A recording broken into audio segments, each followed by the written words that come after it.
where it's a big and design we have taken there to add in Photoshop canvas where we will add a picture over it to show you how you can generate the clicking mask and make it a frame for the picture.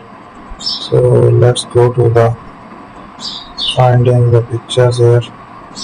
I will add it, then align and cover the whole shape here, make it fixed. So there is a clipping mask we have generated on it. As you can see how it is looking there, and a paint for it. We will use another paint here.